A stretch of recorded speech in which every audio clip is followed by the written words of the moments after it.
started the recording, so Well, that whenever means you're it's time to ready. start. I haven't got my agenda out yet. I was gonna eat. All right, let's get this thing going. Pre-meeting. Thank you all for being here. It's June 13th. A few items on the agenda and a couple work session items for tonight. First item on the agenda is going to be a preliminary approval for Anselmi Acres. You guys remember this one come through with a rezone a month or so ago, and now they're bringing in the subdivision plan. Steve? Yeah, yep, they have requested a preliminary subdivision approval. The subdivision is, the concept plan and the preliminary approval shows 37 lots, all pretty identical lot layout, and I'll show you a comparison of what was in the development agreement and compare it to the preliminary plan, but it looks pretty identical. There is an issue with the number of lots that can be approved with this. And I'll correct something I wrote in my report. I did say 30 lots. I should have said 33 lots in my report. So there can be 30 lots off of a temporarily terminal street. That's a subdivision rule. And the owners are proposing a 37 lot subdivision. Well, 3 of those lots have access off of 1400 South, which is not temporarily terminal, right? It's a through street. And so you could grant a preliminary approval of a 33 lot subdivision, and the other 4 lots would have to come back for preliminary at another time when that through street exists. But we have, other than that, we've got water, we've got will serve letters from the water company, the irrigation company, and the sewer company. Let's see, the one thing that came up in the review was that the developer has not yet paid the $2,000 per lot that they said they were going to. That's in the development agreement. The development agreement doesn't say when they have to pay it, so they could pay it before they record. That's what I went with in my recommendation, is that's one of the conditions that we make sure that gets paid before they record the plat based on the number of lots they're asking for. So this is the one, Steve, that we talked about in our pre-meeting the other day, that we'll want to try and hold this off and push it on to a building, right? That's right. So my only concern with that is, and I just want to bring it up to the rest of the commission, that, I mean, this was something that's not an impact fee. This was something that was granted based on density. I think, like Steve's recommendation, this is something that needs to be paid prior to recording, because that's how they got the rezone. Otherwise, they wouldn't have probably got the rezone if they wouldn't have permitted to do that. So I think that's a condition we should put on this, that gets addressed prior to getting recorded. Yeah. So other things, That they pay the $2,000 per lot to the parks prior to recording. And Stephen, I think you have that on there, right? that is in the recommendation, yep. Yeah. They're also accessing off of 1400 South, which is substandard. It needs some widening, and so when they come back for a final approval, they're going to have to demonstrate to the county, and I can show this to you in that staff report at that time, what the county and the developer feel that their proportionate amount is going to be is for the widening of that street. Our ordinance talks about figuring out what the cost is to widen it from the northwest portion of this property all the way to the the northwest portion, the corner of 1400 South and 4100 West, all the way to the east end of this property. Half of that road, how much of that needs to be widened? I'm sure it's 8 or so feet that needs to be widened in asphalt. They're going to have to figure out how much that's going to cost. The county engineer will probably work with them to come up with a cost estimate, and then we'll have to figure out what their portion is. But that'll be something that we bring to you at a final approval. So just a question on that, or clarification. So we're not going to make them install that. The county just wants funds for that? We could make them install it. There's a few options. I think we need to make them install it, just for one, the traffic impact's going to be there, and then it gets taken care of, and for two, I just don't like the thought of the county taking funds for it and then 10 years down the road when they go to build it, there's only half the money that it really requires the county to build it. Why don't we just make the developer do it at this time? Sure. And I think if you made some kind of finding, I'd be happy to take that to the county engineer who has the discretion to decide if he wants them to do it now or to hold on to funds. I'd be happy to take that to. I agree with Brent. I think if it's a safety issue, that's the reason why we're having them do it. It should be done when the development goes on.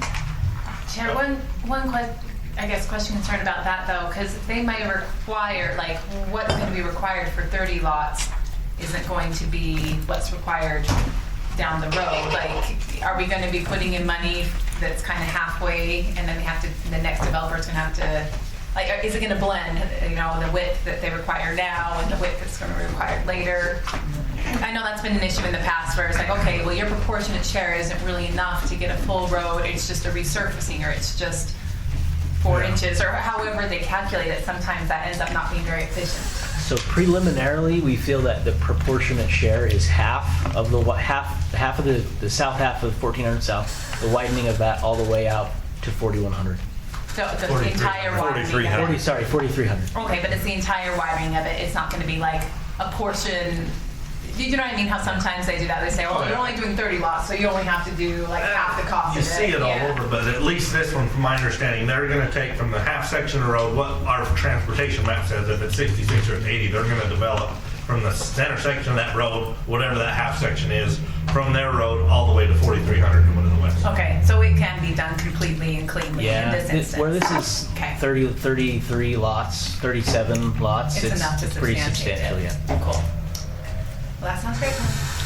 And that's the improvement on 1400. We're talking about going west from this subdivision all the way to the corner. That's right. Just for clarity, I want to make sure. Okay. Going west, obviously, okay. Yeah, going west. So from here down. Can we specify then that road needs to be installed as part of the development? Or So- is that a different stage? So the county engineer, the way that the subdivision ordinance is written, it says that the county engineer has the discretion to decide if he wants them to escrow for it, if he wants them to install it, or if he wants them to even defer it. And so I think you should make that into, you know, a recommendation too. You could make that as part of a finding, and we'd be happy to pass that along. But ultimately, it's going to be up to Gary Myers to decide what he wants them to do, if he wants them to do it now or later. So we can't do it as a condition, we can do it, or it doesn't, I mean, You everything could we do is just condition a it, but it's ultimately going to be up to the Their engineer. To Gary either way. But if we put it as a condition, then he can see that and be like, oh, well, maybe they want that. So Yeah. maybe I should do it. May weigh a little heavier. Well, if we require them to do it, then the county's got to come up with their half now, right?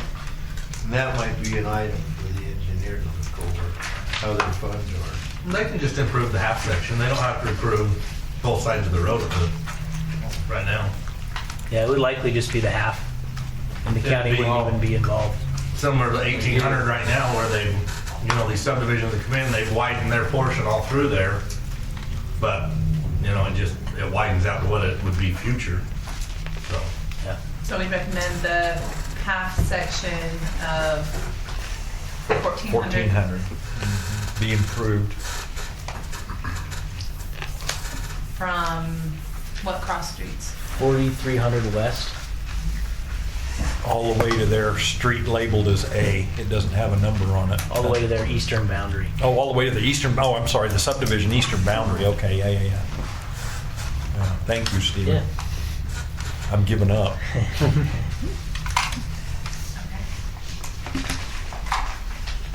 we good there? Yeah. Let's talk about the cool design review on this. This is kind of a cool process that they're in our lithium Yeah. proposed site out there. Compass Minerals has requested a design review approval so that they can have a lithium, let's see, what did I call it? Direct lithium extraction site, which includes a lithium plant on about 2 acres. And it also includes some holding ponds that are intended to help extract lithium from brine out there. As we look at the M3 zone, we determine it to be metals processing, non-hazardous is what they're doing, is what this use falls under. they're really not asking, I mean, they're not asking for, they're not gonna be doing any signage. They don't anticipate needing any additional parking from what's already out there. Their building is gonna look like a building that belongs out there that you're not really gonna be able to see anyway, but it's probably just gonna be a white metal building for the lithium plant. They are doing some landscaping along their private road to be able to meet the 10% landscaping requirement. They want to just kind of do a rock landscaping along the street.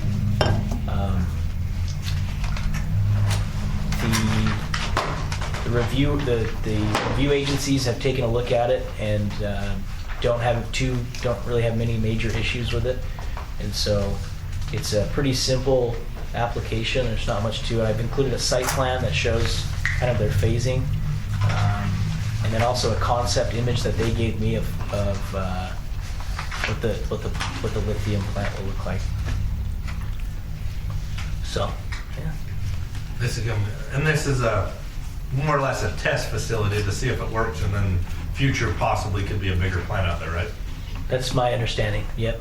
Phase 1 to see if the lithium plant, the project takes off for them to be able to. I'm guessing it's for like batteries. So you gotta build batteries for all these electric cars that they're making us drive. Yeah. And it is direct lithium extraction, like specifically, like that. It's like a newer, environmentally friendly process. So my That was all open minor. This is just a delivery system. hazardous at all. Yeah, it's not. It's a like byproduct of what they make chemical already out there Yeah. with the salt process, the salt mining process, from my understanding. So it's just another avenue of, you know. Seems cool. And my understanding of it is that it doesn't involve any hazardous. I mean, I don't know at what point, like how much lithium you should be around, but my understanding is it's a non-hazardous use in the proposal, this direct lithium extraction. And they'll have a representative here. Maybe I'll see if I can get him to explain a little bit Well, more. it's probably not in our purview anyways. That's just my curiosity. I think it is where we specifically say non-hazardous. Okay, so- Maybe he could talk about how exactly it's not hazardous. So, This is a whole process and bring a lot of money to the area. yeah. The question I had is there was something about that property, the Yeah. property line. So what's the deal with that? I didn't really quite understand it. So the lithium plant runs right down the middle of a property line. Now they own all the property that they're building on. Oh, okay. The issue is they need to move that property line so that the building meets setbacks. Okay, but they own the property on either side. It's Yeah. just like Different parcels. just changing the parcel divisions or whatever. Yeah. Yep. And they're working on drafting some deeds to make that change. Okay, that was my only question. Cool. Anything else on that one? Okay, Felix, Grove, Yeah. JDC Ranch. The Grove, this is a final request for final approval for 30 lot subdivision, just phase 1 of the Grove JDC. It used to be called West Ridge, and it's a little unincorporated island out there right by Glen City, and they're looking to just develop it under the R110 zoning standards, and they're showing really just looking for final approval just for phase 1 today. So, first question on that, Steve, Felix. So like Steve mentioned before, there's only a certain number of lots on a single access road. Yeah. They're proposing to access through another subdivision that's a single access road that has 70-something lots on it. Yeah, it's called West Point or West something subdivision. So how West are we allowing them to even, they don't meet the requirements? I mean, then that's probably why they haven't finished developing out the subdivision in Plain City, on the Plain City side? Well, the West Park subdivision actually already has a couple of routes out of there. There's one access in Plain City that takes you to the North Plain City Road. There's stub roads, but none of them have been developed. They've actually finished that one road. So the one road, I don't have it up on the map. This is west by like the elementary out there, right? The new Far West Elementary, yeah. Yes. It comes out on North Plain City Road. and it just- I don't see how they meet the access requirements because, Yeah. Is it the one that comes out of the older subdivision, the one that's been there since the 80s? no, this is a new subdivision that's in there.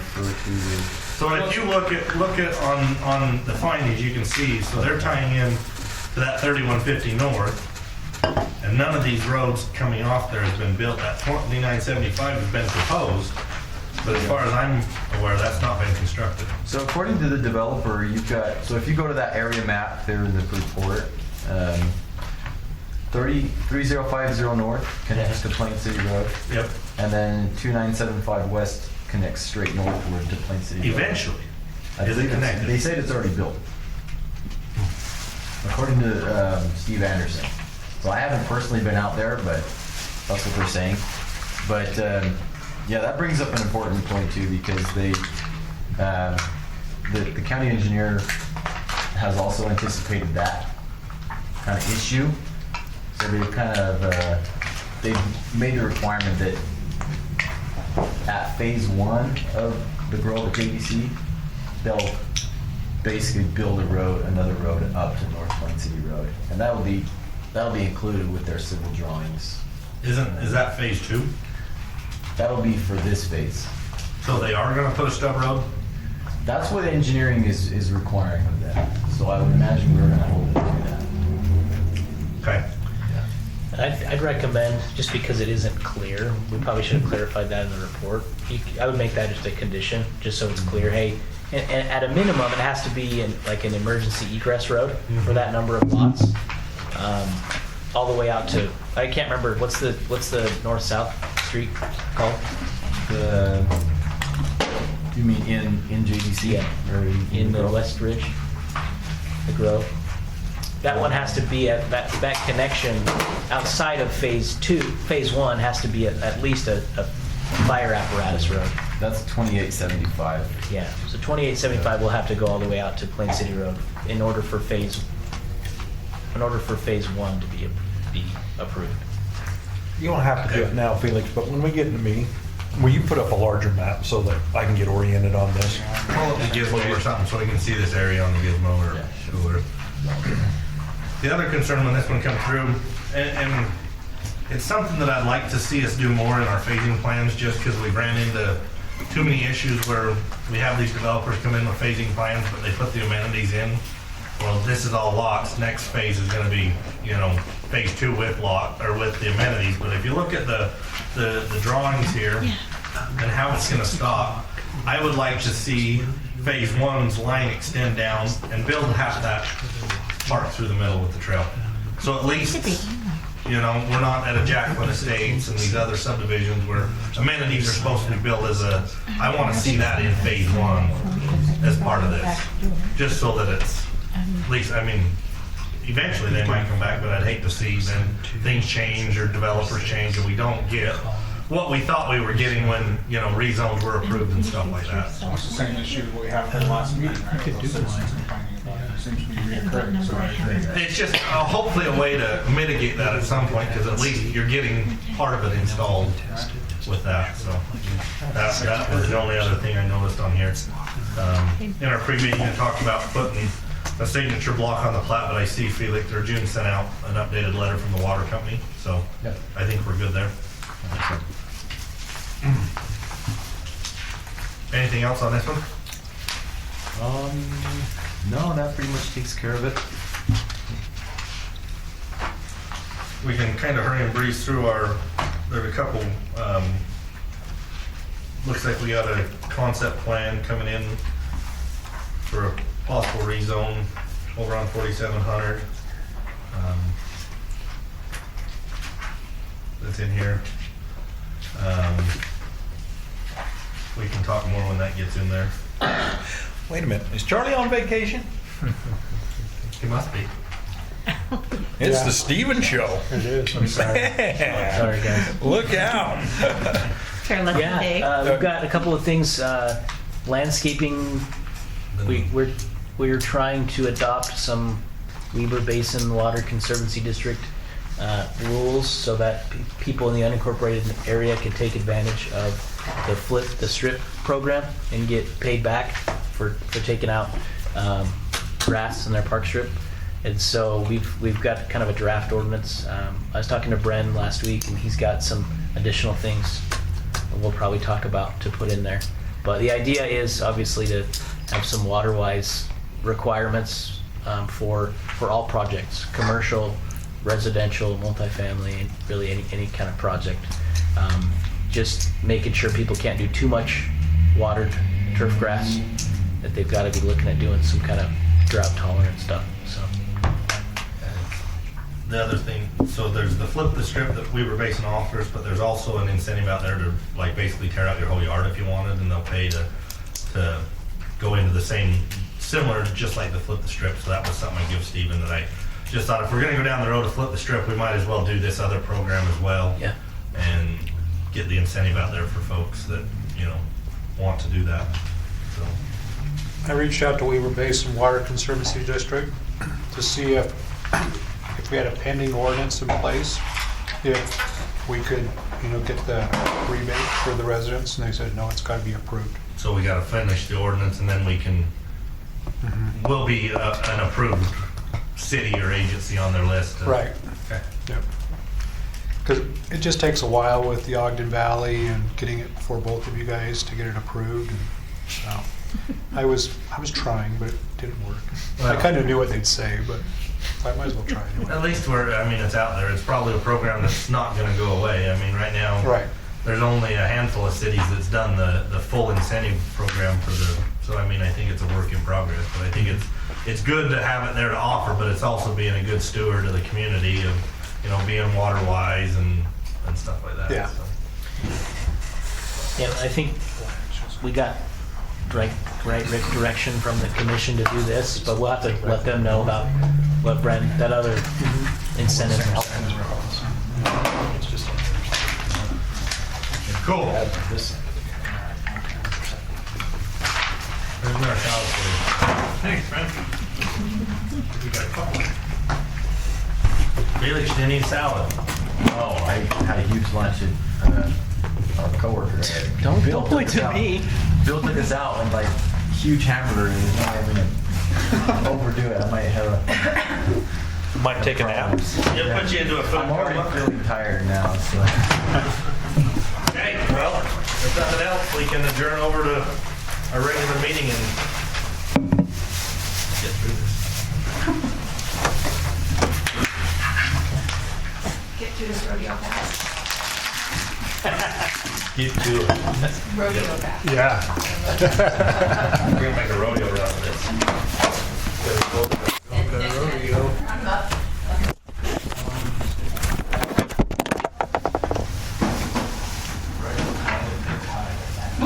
Need me to carry anything into the next room, Jim?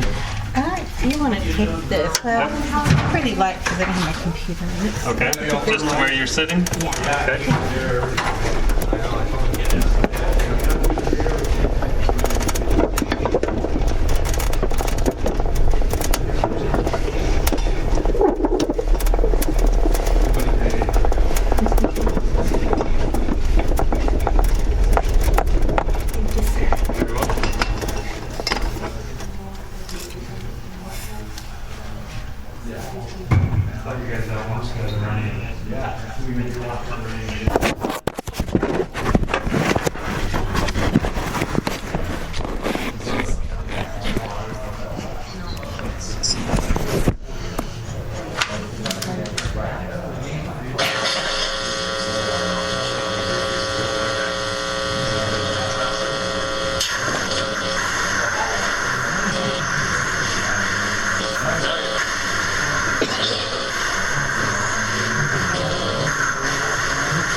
Hey, Felix.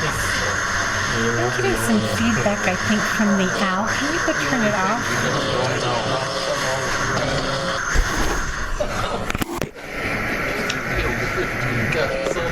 I see that.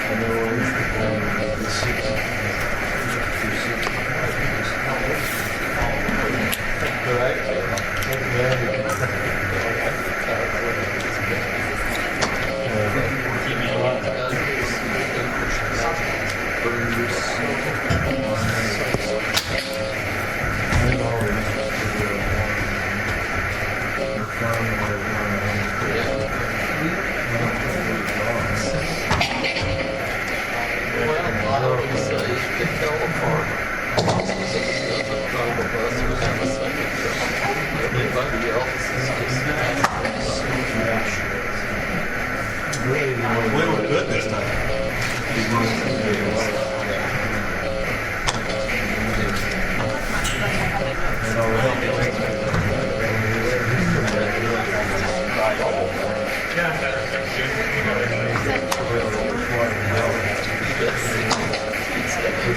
I think you went out there and finished the whole thing. Nobody was aware, you know.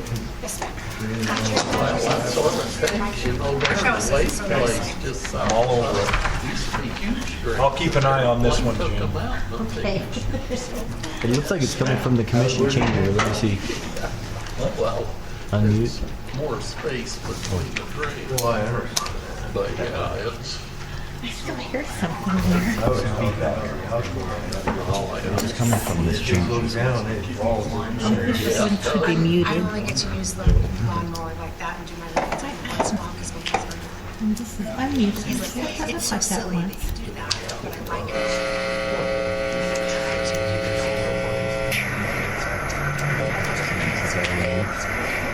It's unmute. Turn the volume down. It bothers me. He's kind of but I'm like, I'd like to do it outside.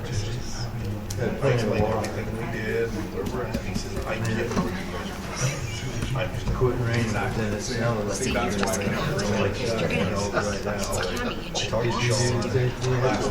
we did our neighbors in Larry, all theirs is down. About because of this, you know. Yeah. I think it was just because I forgot to turn it. What happened to set up? And then when I come back, it's not set up the way it was set up. Yeah, thank you. Well, I'm sorry that you've done that. You, one day your wife walked by when you call her. You guys were all trying to do Casey. And then inside, so when I walked out, you guys were like, oh, I guess they're speed walking today. Yeah, you guys were speed walking.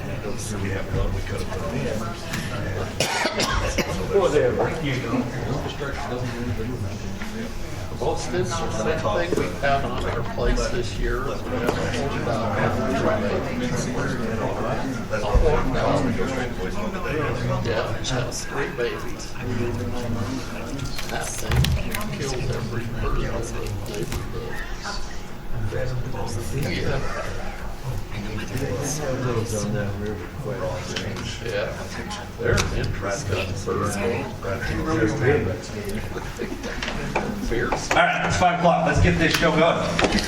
I'd like to welcome everybody out to the Western Weaver Planning Commission. Tonight is Tuesday, June 13th. It's 5 o'clock for our regular meeting. We'll go ahead and let the record indicate that all Planning Commission members are in attendance tonight. And I thank you guys all for taking the time and being here, and thank the public for being here with us as well. It's great to have the public in here with us when we go through and make these decisions and hear comments on that. So starting off, if you guys would all stand and repeat the Pledge of Allegiance with me. Pledge allegiance to the flag of the United States of America and to the republic for which it stands, one nation, under God, indivisible, with liberty and justice for all. Perfect. Thank you for that. First item on our agenda is going to be the minutes from our May 9th meeting. Has everybody had a chance to review them? Once again, Miss Jim did a wonderful job. I didn't notice any issues or any corrections. Chair, I noticed one really small thing. On page 1, the bottom of page 1, it has the list A through F. I believe E and F are the same item. Am I reading those correctly? Looks to be correct. So with the one correction there, remove item F off of that on the legal procedure. I'll take care of that. Anything else? Thank you, Ms. June. With that, accept a motion to accept our minutes from May 9th. Mr. Chair, I'll make a motion to approve the minutes of May 9th with the correction that has been observed. Perfect, I got a motion, do I got a second? Second. Any discussion? All those in favor? Aye. That passes. Thank you. All right, next item on our agenda, we're going to jump into administrative items. Item 2.1, LVA 042723, consideration of a request for preliminary approval of Anselmi Acres Subdivision consisting of 37 lots located at approximately 4100 west and 1400 south. Director Grover? I'm just going to mention on all three of the administrative items, these are items you do not need to take public comment on. If it's meeting the ordinance, you need to approve it. You can approve it with conditions, but if it's meeting the ordinance, you're obligated to approve that. And the first two items, Steve's going to be presenting these, and then Felix will be presenting the last item. Perfect. Thank you, Director Grover. Mr. Burton? Good evening, Planning Commissioners. We have received a preliminary subdivision application, and the owner is requesting a subdivision approval, preliminary subdivision approval for 37 lots. Subdivision is Anselmi Acres Subdivision. It's in the RE15 zone. You may remember a few months back, you made there was a recommendation that you made to the county commission regarding the proposed rezone, and it did end up getting rezoned. What I'll show you just really quick is a comparison of the concept plan and the development agreement, and then also the preliminary subdivision plan. What's nice is these were submitted pretty close together, so I remember pretty well what they are supposed to look like. So this is what was submitted in the concept plan, and this is what is in the development agreement that's recorded that rezone the property to RE15. So you got 37 lots. The smallest lot in there looks around, it's 10,000 square feet. The largest lot is 18,000 square feet.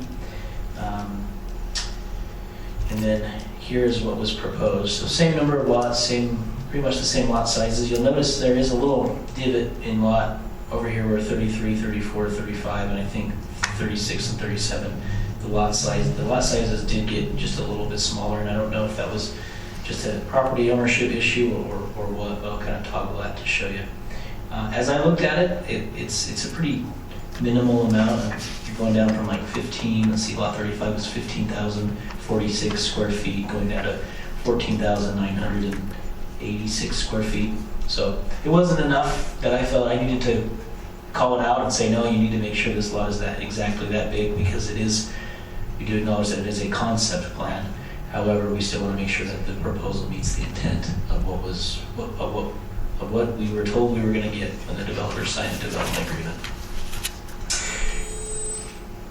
That was weird. Metal plate in my head, maybe.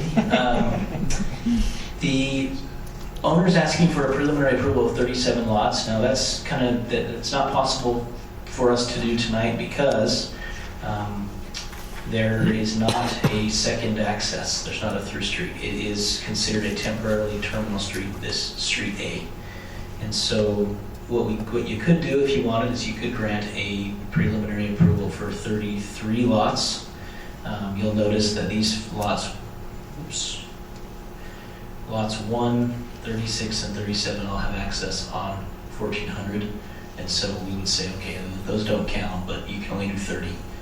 They could come back with the other 4 lots at a later time.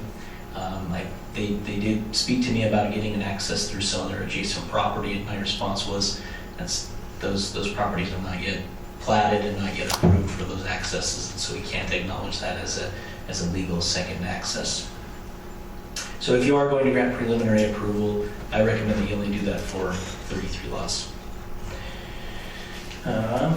Let's go over a few things. As we look at preliminary subdivision approval, big things that we look at are they going to have water, are they going to have sewer, and are they going to have irrigation?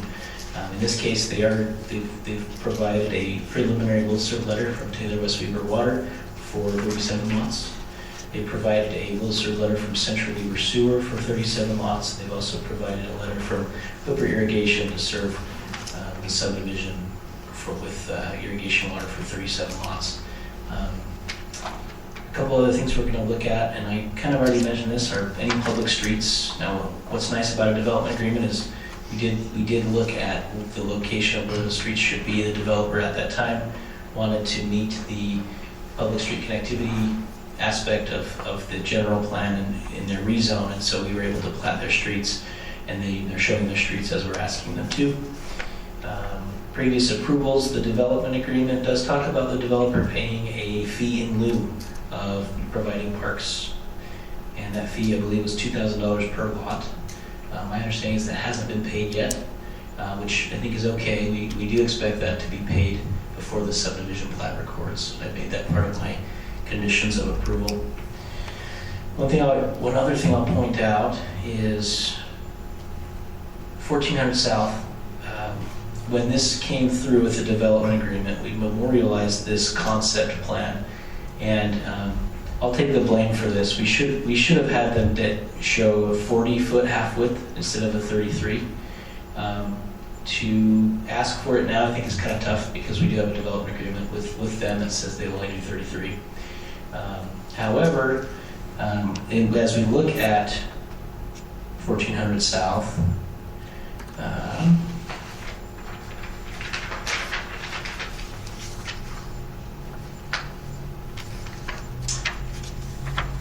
let's see. It will, because we expect it to be 80, I've requested that they show an additional 7-foot setback on lots 1, 36, and 37, so that when and if it does get widened to 80, that any buildings won't be in the way. The difference between the 33 and the 40-foot half width, really it's just a plan for a pathway on one side of the street, and the county plans for a pathway on the north side of 1400 anyway. And so I don't know that it's really that big of a deal that we didn't get that 7 feet at a development agreement phase. And there will be sidewalk on the south side, as the developer's showing here. But I did make it a condition in my staff report and my recommendation that they show that additional setback. The developer's here, and I'm sure they're happy to answer any questions you have. I am as well. Any questions for staff? Just one, Stephen, on item 4 under the staff recommendation, we got building setback along 1400 South should be shown on the final plat as 37-foot front yard setback. Is that in relationship to the road that we're discussing, or I'm presuming that it is? Yeah, so 1400 South, on the general plan, it shows to be a 40-foot half width. And so what I've requested is they add that additional 7 foot onto the building setback so that no buildings are within that 8-foot right of way. Okay. Anything else for staff? Yeah, I wonder if on that regulation where they only have the 33 lots, we could expand that and just do a phase 2 on this, and they wouldn't have to jump through all the hoops again. Isn't that what you're recommending, Stephen, is they'll just basically put it into a phasing plan, or?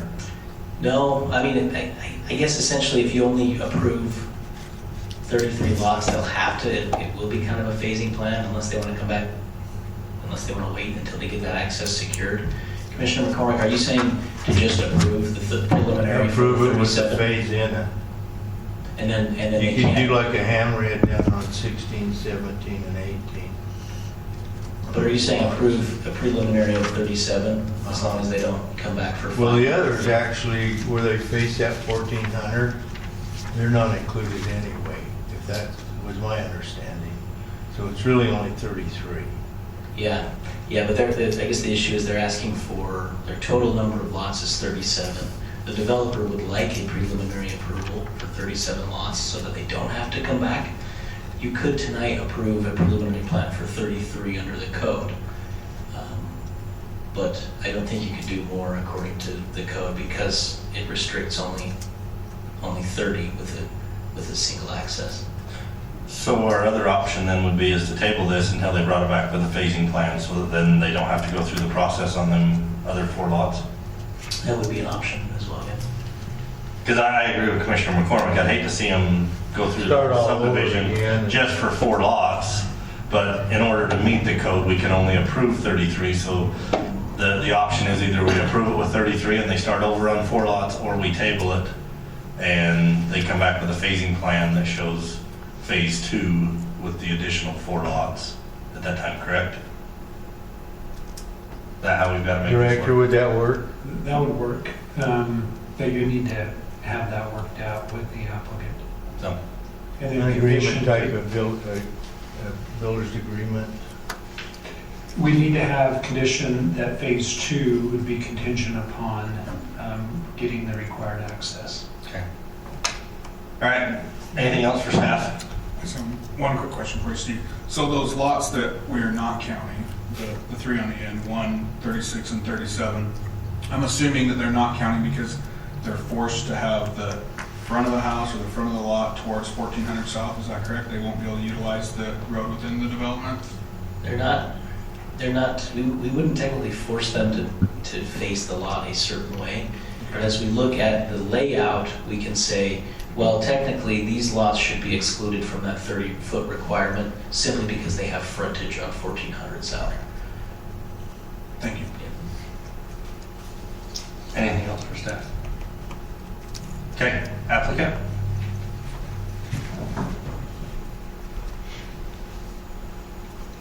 Good evening, thank you. We work at the Planning Commission. I'm Jake Young, representing Stewart Land Company. Thank you for considering the phasing option. That's something we'd asked for. It makes a lot of sense. It's best use of your time, best of use of our time. I'm requesting that be a condition for final plat approval, so that when we come back for final plat, because we have to come back for final plat, that we change it to 2 phases to do that. My understanding under ordinance, we can't do that, correct, Director Grover? It wouldn't be advised to do that. Ordinance states 30, It does. and if we would have to, I think that's why our only option tonight would be either table it or approve it with 33. Okay. So, Well, I'm going to suggest then we table it, come back next month with 2 phases, with those 4 extra lots, and then we can do the whole process at one time with the 2 phases. And the development agreement could be that those 4 lots would not be built until we'd just put that on a condition of approval. on a condition of approval, the last 4 lots could not be built until that second access is there. Correct. So, any other questions for the applicant? Okay, thank you. Okay, thank you. With that, Commissioners, I will entertain a motion on this item. Mr. Chair, I'll make a motion that we table this item, item number LVA 042723, until a future meeting so that the phasing considerations can be taken into the preliminary approval process. Okay, I've got a motion. Do I got a second? Second. A motion and a second. Any discussion? Commissioner Holmes. Aye. Commissioner Novell. Aye. Commissioner Wicker. Aye. Commissioner Favero. Aye. Commissioner Andiotti. Aye. Commissioner McCormick. Aye. Chair votes aye. That passes unanimously. Thank you. Next item is going to be item 2.2 DR 2023-02, consideration of a request for a design review approval of a metal processing site associated with the Compass Mineral site located at approximately 765 north, 10500 west. Mr. Burton? Commissioners, as was stated, this is a design review. It's a request for design review approval so that Compass Minerals can pull a building permit for a direct lithium extraction site to produce lithium chloride. And what the project will entail, I've kind of got a site plan shown on my screen. I can probably zoom in on that just a little bit. I'll back up a little bit. The project is in the M3 zone, so it's the heavy manufacturing zone. And what the site plan includes is a 93,000 square foot site for a lithium plant. It also includes holding ponds. The project, as we've reviewed what this direct lithium extraction is, we feel that it falls under the use metals processing non-hazardous. from what we know about that process and from what the developer has told us, is that it is non-hazardous, that process, and I'm sure they could speak to that a little bit more, but I know that involves extracting it through brine from that area. A few things that we look at when it comes to design reviews are, I've got the considerations on my screen here. I'll go over those with you.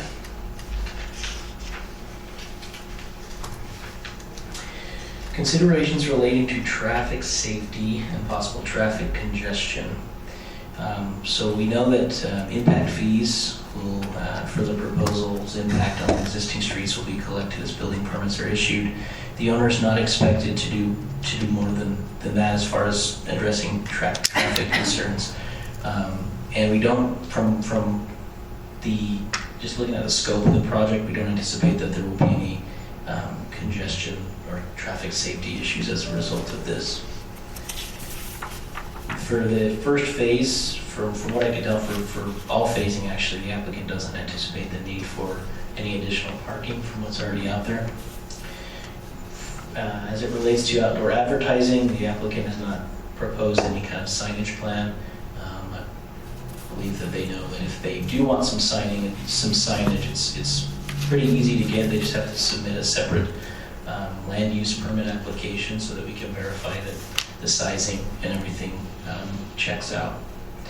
As far as landscaping goes, on their site plan they have proposed a 10% of the site to be landscaped. I think it makes good sense to have it be, you can kind of see this red area where they're showing that to be along the road, so that when people do show up to work, or I guess to visit the site in some way, they'll see some kind of landscaping. And the ordinance does require a 10% minimum requirement for landscaping. They're not proposing to use any type of watering. They'd like it to just be rock, since they've got a lot of that out there. Considerations related to building and site layout. They've given us a concept plan, I guess, of what it'll look like at night, maybe. No, I'm just kidding. But you can see it, obviously a manufacturing site. They've got a white building. My understanding actually is it's going to be a tan steel building, so that it fits, so that it kind of blends into the area out there. Considerations relating to utility easements, drainage, and other engineering questions. The site, as with any project, will be required to retain stormwater runoff or send it to an approved location, so that adjacent sites are not impacted by the site's impervious surfaces. And our engineering office is looking at that right now, and we typically do look to them to address those concerns, typically at a building permit level. The Weaver Fire District is reviewing the project, as well as the county engineer. There was an issue that came up with the site plan. I don't believe their site plan actually does show it. You can see this there's a property line. If I can figure out where my cursor is. The dotted line through the middle. It's that dashed line through the middle. It runs through the middle of what would be the lithium plant. And so recommended condition that's listed on the staff report is that that line be moved so that this building can meet building setbacks. And I've been speaking with the representatives of this project, and I believe they've actually already taken care of that. I think they've sent me the deeds to change that as of today. So they'll record those, and they can get a building permit if this design review is approved. They can get that building permit probably in the next couple of weeks. That's all I had. The owners are here. I'm happy to answer any questions if you have any. Commissioner, staff, questions for staff? Okay, seeing none. Any questions for the applicant? Okay, the applicant want to come up? I was going to say to walk if there's no questions.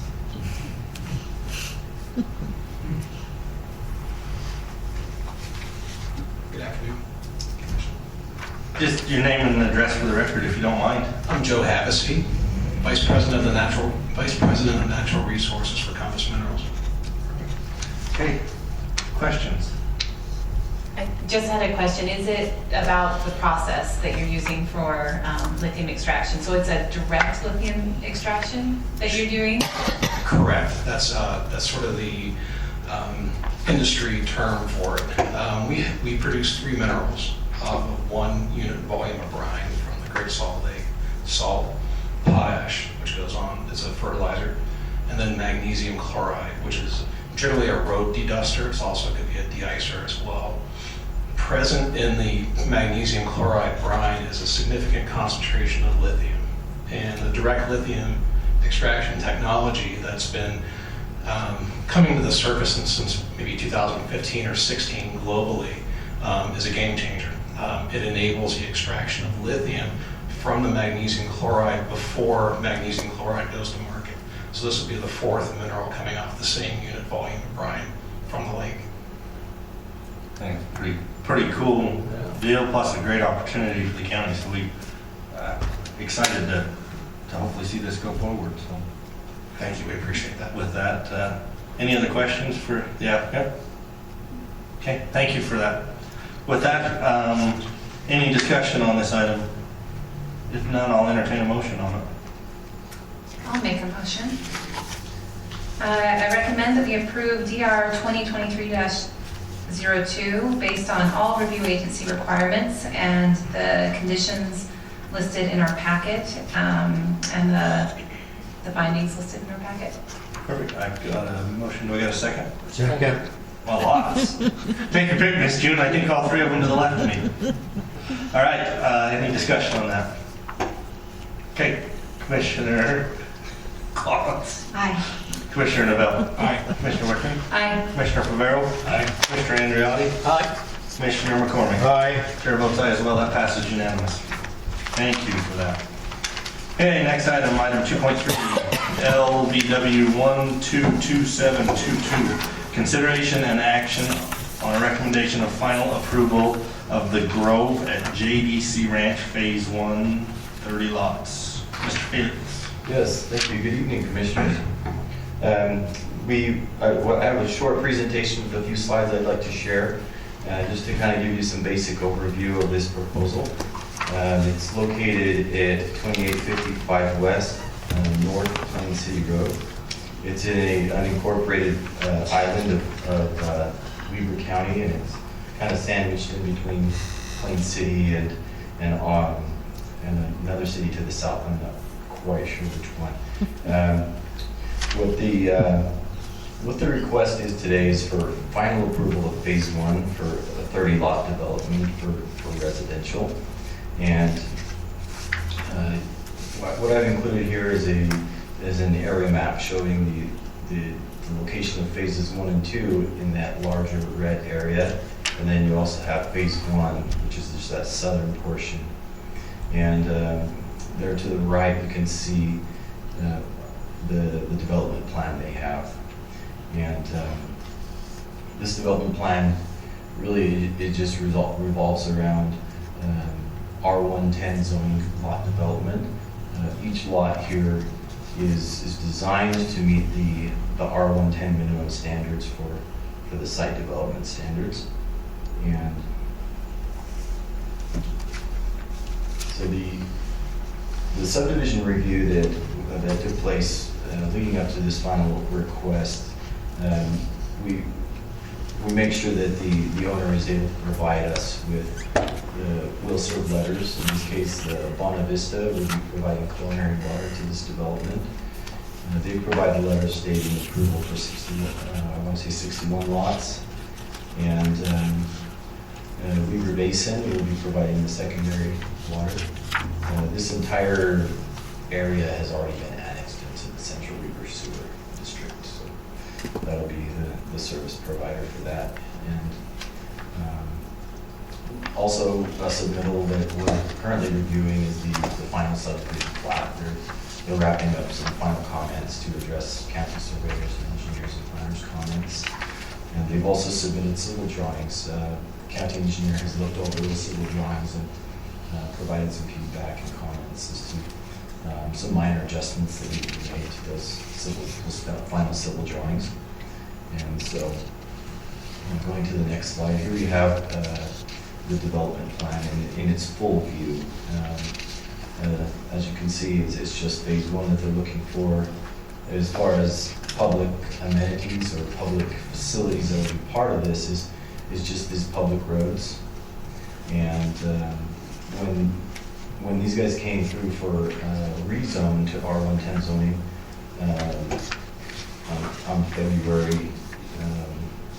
in February, they also provided to us a concept plan that showed a 10-foot pathway on one side of the road I'm going to see if I can zoom out a little bit here.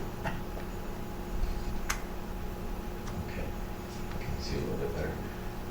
So a 10-foot pathway on the site of 2875 West, and that 10-foot pathway would also continue along 3050 north out, stubbing to the east edge.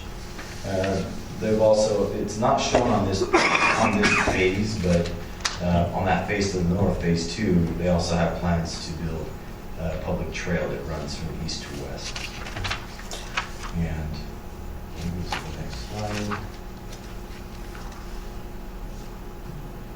Okay, so I've also included in this presentation just a couple of images showing the civil plan. So you can see that this is helpful to see the phasing plan and the pathway. You can also see they've got plans for some additional amenities within phase 2 around the pathway. It serves as kind of a buffer grass area for just a little bit extra open space. You can see also, I'll point out that 2875 West Street is planned to connect straight to North Plain City Road, and that's something that the county engineer has recommended, that 2875 West continue northward and connect to North Plain City Road with phase 1 to provide for that emergency egress. And let's see here.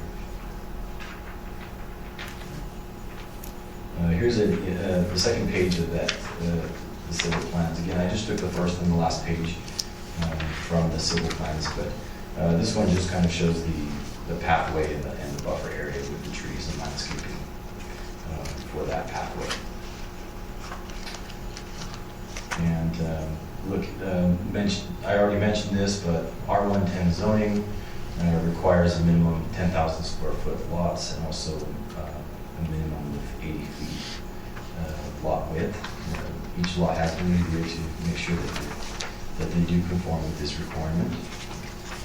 And some of the things also to consider with this review is maximum block length, and that the maximum block length kind of helped to guide the creation of the concept. And from the concept plan to this subdivision, this final subdivision plan, it does meet those requirements, and those recommendations have been carried over from the development agreement concept. The pathway connectivity is also an important feature that was included with the concept, and so yeah, again, that comment that I already touched on about the secondary egress to the North Plain City Road based on engineering requirements.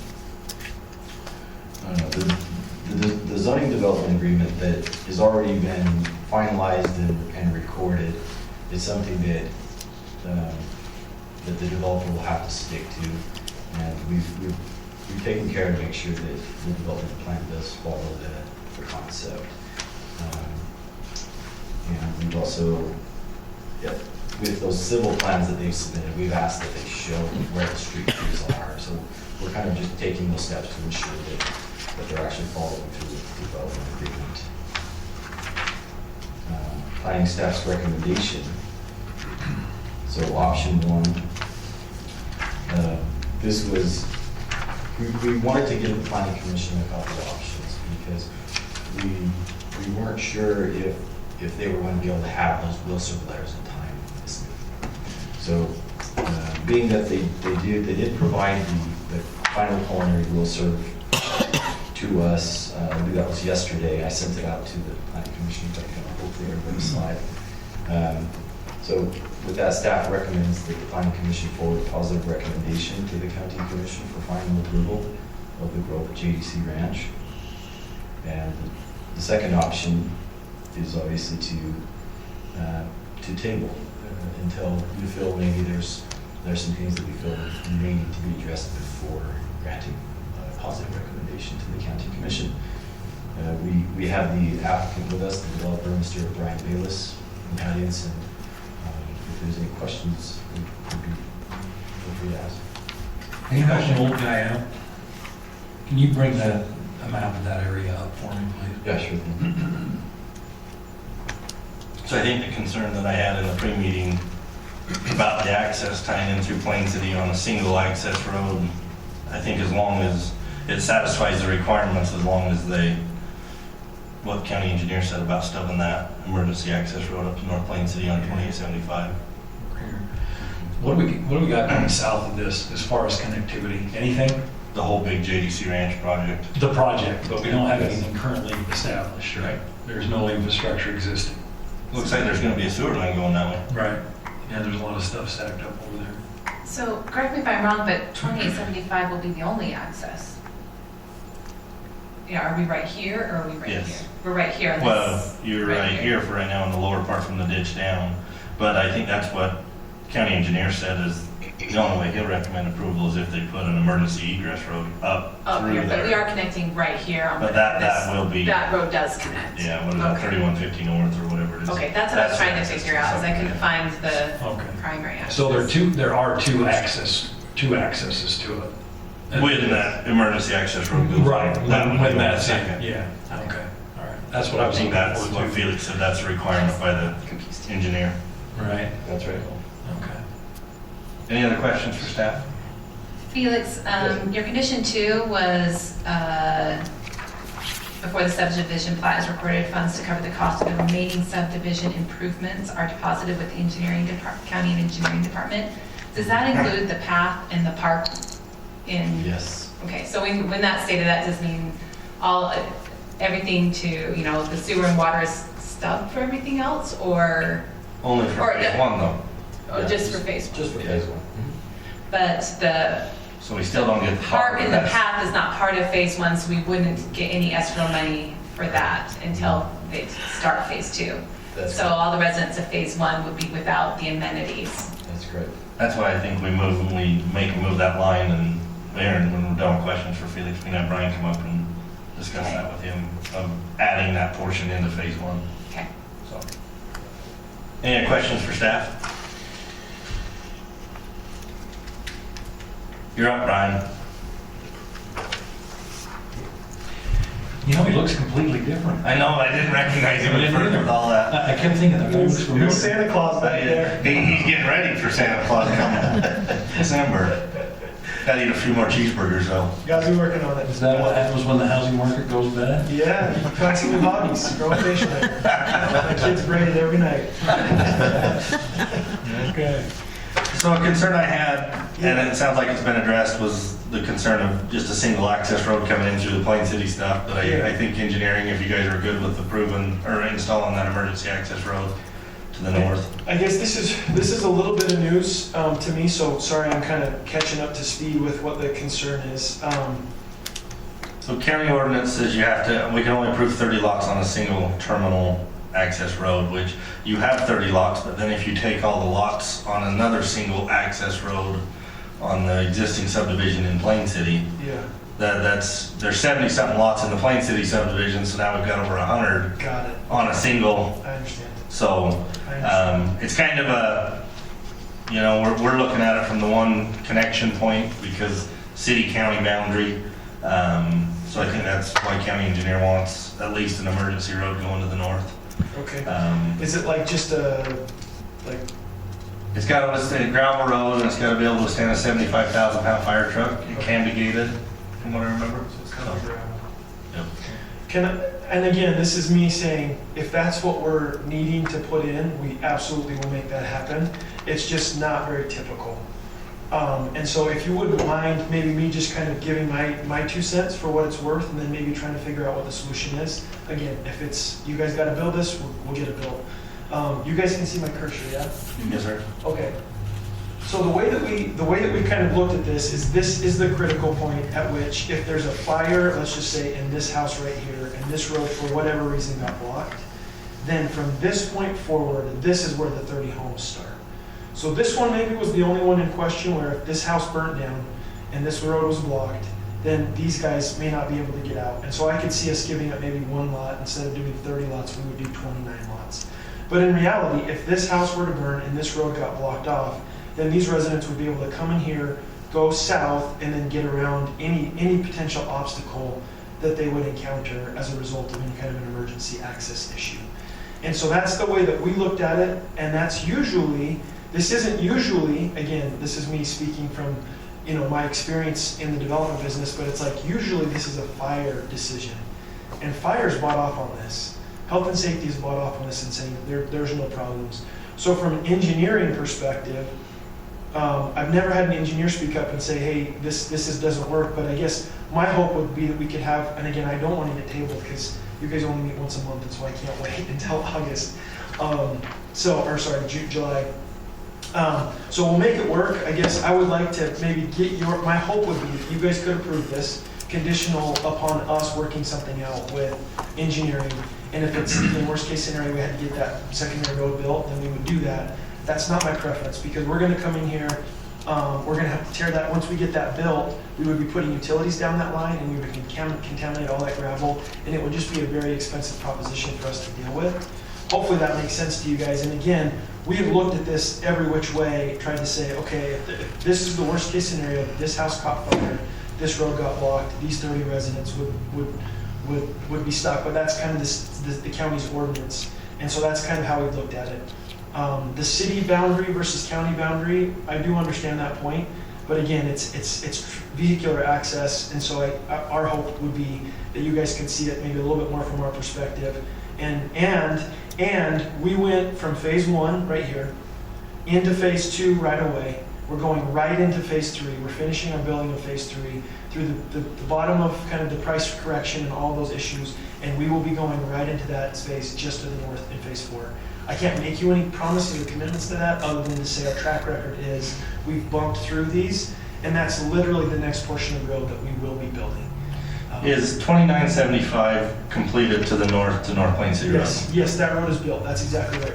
So that was where my biggest concern was coming in, is I'm looking at this from the point of 3050 has one access going to North Plain City Road. So that is installed. It's built. It's built full width. We had to pay that guy a lot of money for that road. And I had to pay I remember in another life when I was in another position, the conundrum. So I guess with that being said, I guess the 30 lots meets the intent of the ordinance, correct, Director Grover? It would. Because I think we were all under the interpretation that all of this feeds out to North Plain City Road to the west there. So if there's that road there. Very fair, and I guess with that as the assumption, your feedback and engineering's feedback makes a lot of sense. That this road is built. I can take you out there if you've got time this afternoon. It's there, it's in place, it's connected to Plain City Road. This piece further north, yeah, between your north boundary and North Plain City Road. Yes. Is that Weber County or is that Plain City? It's Plain City. That's And we have not part of our subdivision. We have an application in, well, I think it's been preliminarily approved, but yeah, we have an application to put 5 more lots. Still part of the project? Still part of the project. Okay. So just looking at what's been kind of mapped out on Exhibit E in our packet here, which the numbers, I don't know if the numbering means anything to you or not, but it's 301, 302, 303, 304, and 305. Is that how that's going to look ultimately? Let me catch up here. Hold on 1 second. Yeah, that's accurate. That's about how that will look. 1, 2, 3, 4, 5. Yeah.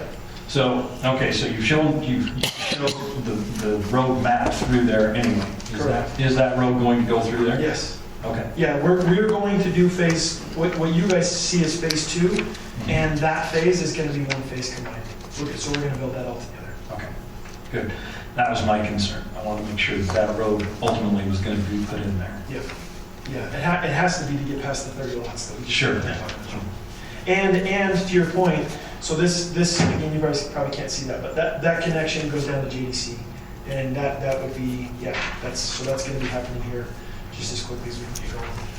That's I think a little bit of money to install all of that stuff. So As soon as Jay gets on board. You know, this has been such a fun ride, having this island in the middle of Plain City and all of the happiness that goes along with that we've all shared. And, you know, I would hate to see what we started out as being good here and then end up in a precarious position up here on this north side. But with that said, you're working with Plain City. This other road is complete, that you mentioned. I think that takes care of all the concerns that I have. Okay, my concern. you guys had a question on open space. Can I address that one? That's Yep. a very fair concern that you guys are bringing up. So, and it's just off of the map. So we, I'm trying to remember schedule-wise to give you guys accurate information. We look, even though it's county versus Plain City, we look at this obviously as one big happy subdivision. We had the responsibility and obligation in our subdivision approvals with Plain City to put in a big park right here. And you can see there's 2 parking lots that are installed.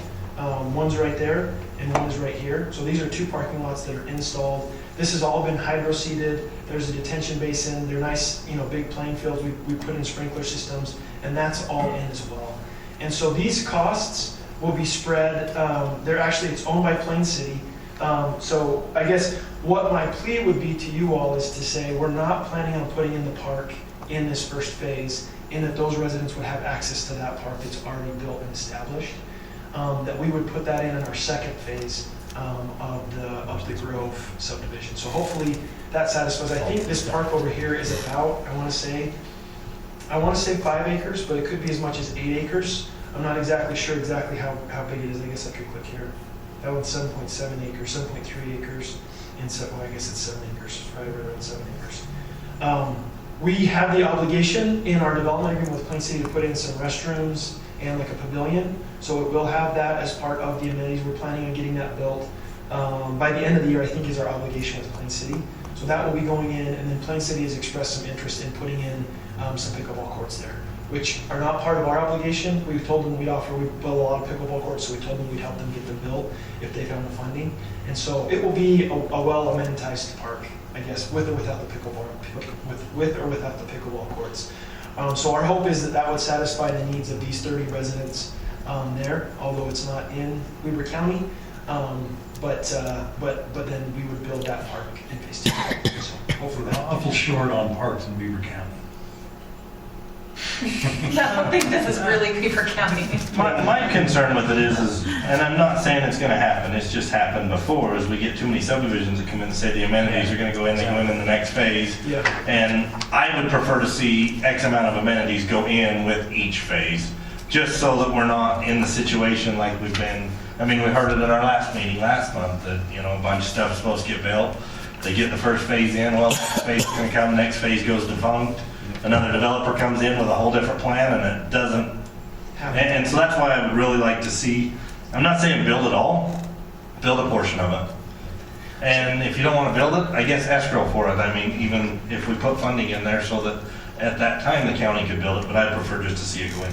So Chair, I have maybe an alternate approach. I didn't know that there was a park this large next to this development, and I agree with the developer. It's one subdivision with a strange Weber County island, which will likely, hopefully, I would assume, be absorbed into one of these neighboring cities. So I personally would rather see the park that's in phase 2, all of that money go into the larger park, the money that's supposed, I know it's Plain City versus Weber County, but I think functionally it makes more sense because I don't know who's going to maintain this tiny strip, and it doesn't look like this pathway connects to anything that either county has planned. I don't think we can do that because it was part of the development agreement and part of the rezone that they got on that property to meet county ordinance, so. But I think the amount of money should still be donated. I don't know how it crosses from Weber County to Plain City, or if it sits in escrow and then Plain City realizes, oh, if we snatch this up, we get the money that's escrowed for the park. Let's step back a step first. That's a right-of-way of some sort. That piece of property through there is It's a Bureau of Reclamation. reclamation. Oh, yeah. so it does need to be, So- It has to be maintained, we can't build on that. Yeah. oh, okay, that's good to know. That is So really good to that's- know. Yeah. I Okay. wanna make sure That you're changes aware. it. So really, something would have to be done to maintain that anyway.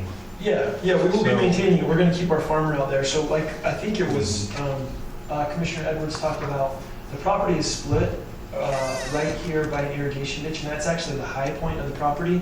From there, both sides, north and south, get irrigation water. So the farmer is gonna continue to farm to the north, and he'll continue to run his irrigation. So that's gonna be maintained as part of his operation. And so, I guess, to part of what Commissioner Wittrin was saying, for me, this will be an HOA maintained park, right? And so if you look at that, there's quite a few amenities in there if you look at that for 30 lots. And so if we came in there, and again, this is my, I guess, hope is that you could see it from our perspective a little bit. I don't want to burden all, just the first 30 with that entire park area. It's a pretty significant expense. On average, to maintain 1 acre of irrigated like park area costs about $12,000 a year annually. So I think that area is, I want to say it's like 2 acres. So that would be $24,000, and then the other improvements that would be in there, the trails and pavilions and all that stuff. Those costs would add up. Is it too much for 30 residents? No. My hope is that we could get that built with the second phase that we're planning to roll right into after our first phase, and that those costs could be spread across this. And then this will be pulled into the JDC HOA as well. I guess I couldn't agree with you more, Commissioner Edwards, that Councilmember Edwards, that there's kind of a drought of parks out here in Weber County. JDC is not that way. We have like 45 acres of open space and parks that we've committed to building. And this would be kind of interwoven or integrated into JDC as well. And so our hope is that we can kind of look bigger picture on this one. If it was like, hey, go escrow, for some of the funds for this park, I think we'd be open to doing something like that. It's just an ask. It wasn't brought up in preliminary. It wasn't part of the development agreement. So, Okay. I mean, it's just a preference thing. I mean, it's nothing that, by code, I don't think we could stop it from anyways because of what the development agreement, what preliminary said. So, yeah, it was just a discussion point. So It's fair, and we are worried about that as well. I mean, we want people coming into a community feeling like there's open space that they can use. It's not promised down the road in 5 years. And we've all seen that. Yeah. So yeah. I I appreciate agree, though. I think I'd like to see, I would prefer to see something done, preliminarily, as phase 1 goes in as well. I agree with that. So are you talking escrow? Because I can see the HOA point of having it developed and not having all the residents, but escrowing to make sure it goes in where the residents do have access to a park very close. I think we're going down a road that we probably shouldn't.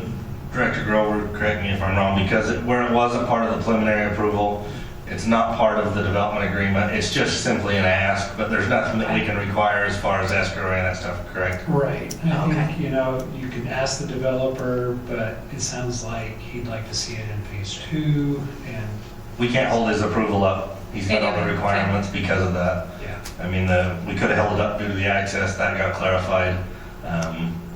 So yeah. Okay. Anything else? I think that it's a little bit early to hold our feet to the fire. I think Brian likes a good challenge, and we should just table this till August. So we're gonna see how long that bear gets and how much quicker. He's gonna live more up top, and it's all going down here. It just, I know you're. I am joking. But it's like June and July are kind of important months for developers, because if you can get going on the infrastructure in those months or before, you can usually finish those lots in the fall. And we're running out of lots in that second phase, so we're very anxious to get this approved. At least there's no townhomes in this one that you gotta stare out your back window and look at. That's why I've been smiling the whole time. Take all the trash up that blows over into my fields from them.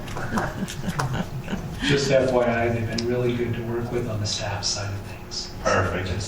All right, commissioners, let's bring this back into our item. Anything else for either staff or the developer? If not, any discussion from the commission? Okay, I'll entertain a motion on this item. I recommend that we approve, goodness.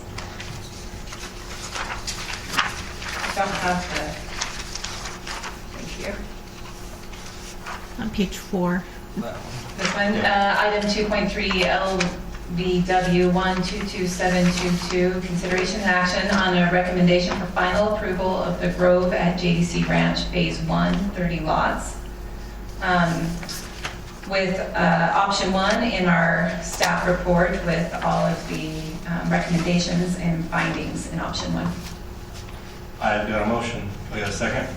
Do we need to clarify to admit the water issues that Felix had put in the staff? It's met the requirement, I mean, so it can stay in there. They provided, I think they took it to provide secondary, so it's fine. Second. Second. Good Lord, I'm getting all over the place now. We should be auctioning this. All right, I got a motion and a second. Any discussion? Commissioner Ponce. Aye. Commissioner Navarro. Commissioner Wickering. Aye. Commissioner Favero. Aye. Commissioner Andreotti. Aye. Commissioner McCormick. Aye. Chair votes aye. That passes unanimously. Thank you. Thank you, Commissioner. Next item, public comments for items not on tonight's agenda. Anybody want to speak? Everybody keeps leaving, so. You'll get your minute in a minute. Your time speaking. Just kidding. Okay, remarks from planning commissioners. Yeah, we're jumping through this. Director Grover? No. I'll give something for Director Grover. Remember, our planning conference is coming. I'm just throwing another plug out there for you in September.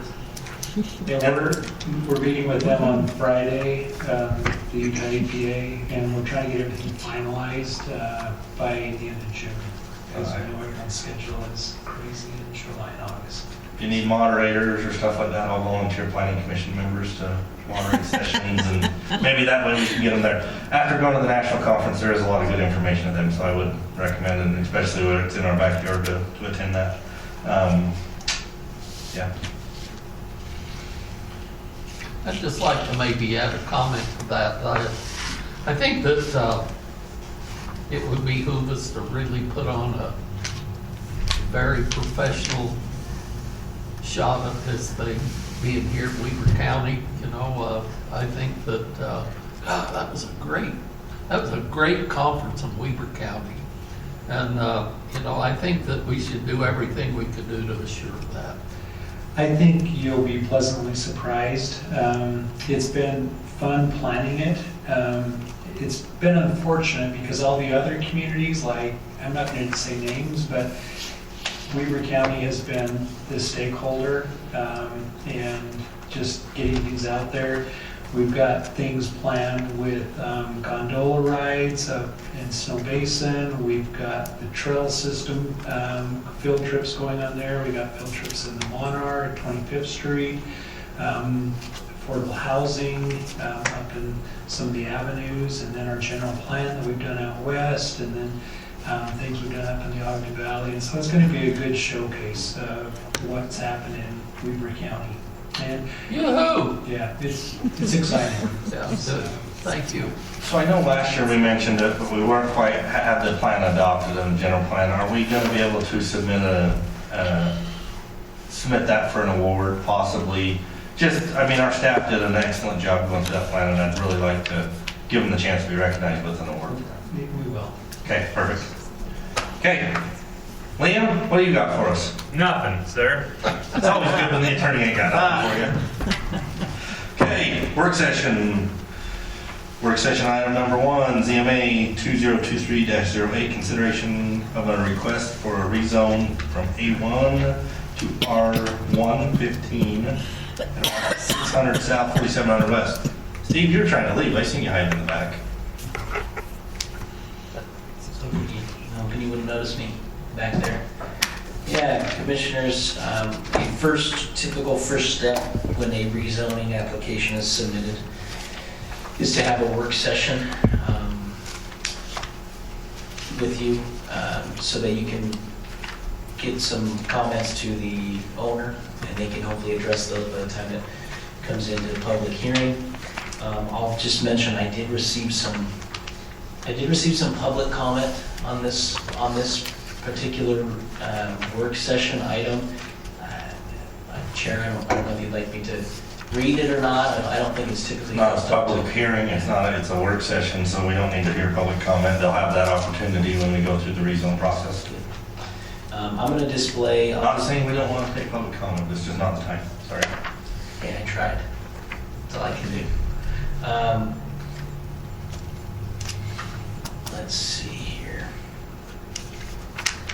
So, yes, we received an application from Mr. Wilder, 25 acres, about 26 acres, asking for, they actually haven't stated which exact zone they're hoping for, but I believe it'll be either RE15 or R115.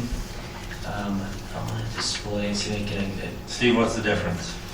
The difference is R115 doesn't allow for some of the, like the animal uses that RE15 allows. So if you're in a subdivision and you don't want to have your neighbors. Isn't R115 just tied back to form-based, or is it available everywhere? R115 is not tied to form-based. It is meant to be the one of the options for medium density on the general plan. Okay. Thanks for the clarification. Yeah. Let me see if I can display a quality image here of their concept plan. I want to thank both staff and you, Mr. Wilder. I mean, it was a great write-up, great discussion on what you're potentially wanting to do there. While Steve's pulling that up. Oh, you got it pulled up. Okay, there you go, Steve. Yeah, Mr. Wilder and his engineer, Jim, met with us several times, myself and Charlie, to go over the preferred street layout, which we really appreciated them doing that legwork before the application was submitted. Hopefully it would go in hopes of it going through a little smoother. And so they placed the roads where we've asked them to and where it's shown on our plans. And when I say our plans, I'm referring to the street regulating plan that is just south of this property. So this area is about 600 south and 4,700 west. No lot is less than 15,000 square feet. In the R115 zone, I guess that's maybe another difference. They could do, I guess both R115 and RE15, they could do what we call lot averaging for street connectivity. One thing that will need to happen that I haven't brought up yet with the applicant is some additional dedication on 4700 West. It is planned to be, I believe, 120 feet wide. And so those lots that are along 4700 West will be a little bit smaller, which should be okay according to the lot averaging allowance. It's just that I don't know that meets the applicant's product of selling lots that are, it shouldn't be reduced by too much, but they will be a little bit smaller and won't be. Particularly this lot 1 up here where it is kind of narrow already. And they need a spot for a detention basin anyways. UDOT won't let them dump their stormwater in that drain tail. Right. We have had at least one meeting, I know, with UDOT to discuss these accesses. And I believe Jim was in that meeting. Mr. Flint was in that meeting. One thing they're proposing for park improvements is a fee in lieu. They haven't told us how much, but they put that in their application that they're willing to do that. I noticed that, and have they had that discussion with the Parks District? I think that we can get to that when the application comes up. Sure. My concern is I mean, I just want to, we've done a lot of this fee in lieu over in the 1800 South area where the Parks District owns ground for a park. My concern now is we're quite a ways away into West Weber. Is that something that they're willing to entertain? Sure. It's a really good question. But no, I'll, unless you have any questions for me, I'll turn it over to the applicant. I think at this point it's kind of the applicant's show, isn't it? Commission. Okay. Mr. Jim speaking or Cody speaking? Oh, if Jim gets out of line, I'll pipe. You know how he gets. How are you, Mr. Flint? Hey, good to be here. I think the big thing that this is kind of a crucial hub in the newly adopted West Weber future land use plan.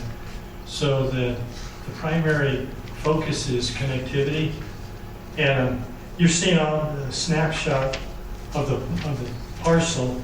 There's a school property to the east that's I would consider basically landlocked. It does have one out of, you can see 4450 west in kind of the upper right-hand corner of your drawing. That's the only way out they have. And to use that is the only way out. So 600, we got with UDOT, and basically what they were looking for is separational distances as far apart as we could get them. And there's existing duplexes between lots 1 and 6.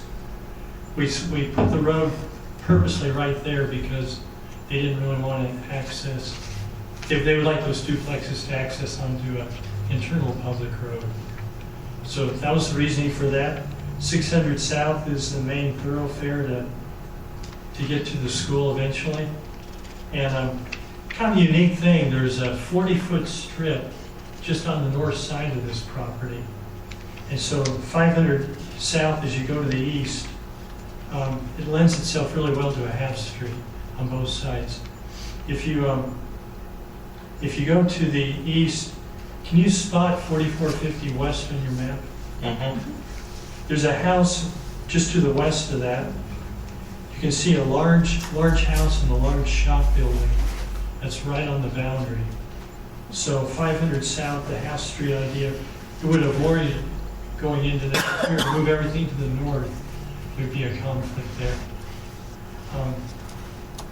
Other than that, it's I think the connectivity is good. We've done a number of layouts. Steve and Charlie have been great to work with. And I think the only concern on as far as your road regulating plan, I know you've met with UDOT, but my concern is, and I've had some conversations with some staff at UDOT as well, that we don't, on 600 South, you're not aligning with an existing road on the other side, plus your distance and sight distance for the hump on the existing canal. Talking with traffic and safety there, they probably would like to see that road pushed to the north to meet the alignment of that existing street there and push some sight distance on that canal. how far to the north did they indicate? Just to center line would match the existing road. So, I don't know, not very much. But, and then for my concern, as far as stormwater goes, there's got to be some sort of retention on this project. The drainage in this area sucks as it is. UDOT's doing some work further to the north, but all this drainage still, or excuse me, further to the south.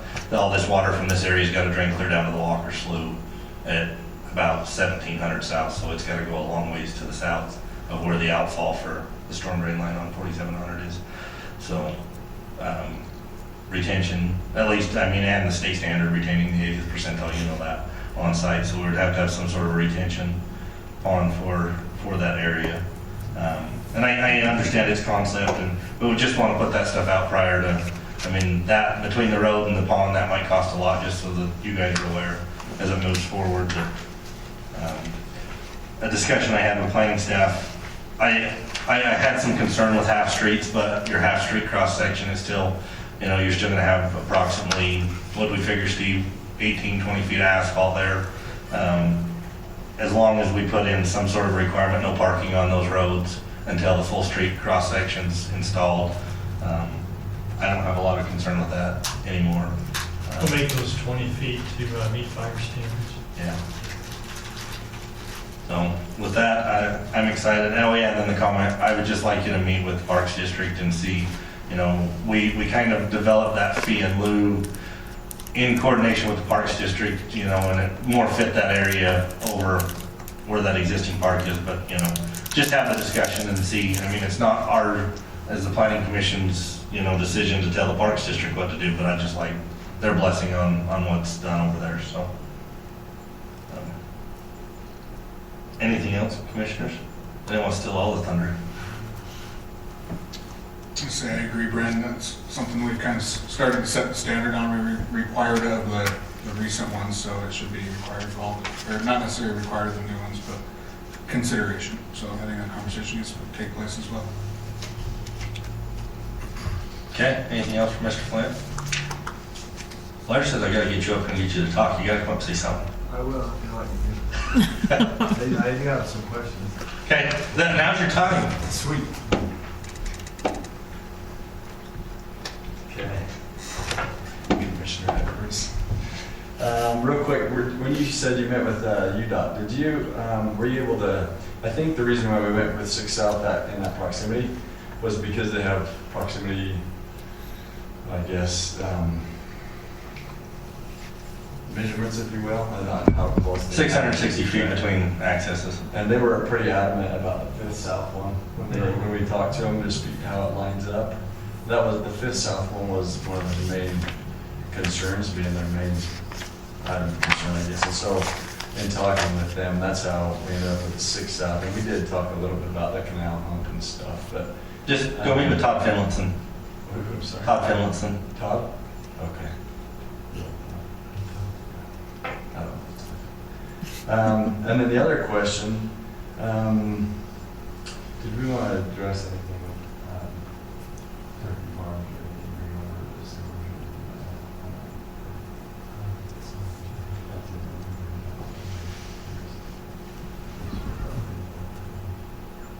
All that stuff, yeah. I mean, that's important, but it's not. I mean, from the rezone perspective, that'll be when you come back for subdivision application and work through that. You know, we'll look at what infrastructure you're bringing in, you know, secondary water, culinary water, all those type of things. Right now, it's just, I think, correct me if I'm wrong, Steve or Director Grover, we just need the acknowledgement from those districts that they've seen this, and if this zone was to go through, they have the capacity to serve that. That's all that's needed at the rezone stage. So. Yeah, so we're at the parks and run that with I guess. Yeah, that'll be a big thing contingent upon the rezone, because that's, you know, one thing. Yeah, it's 3rd acre, you know, but that parks is a big key player in the rezone process to that 3rd acre zone. Okay. What's the path forward now for the rezone? I'm going to let Stephen or Director Grover take that. I think you're getting over my head.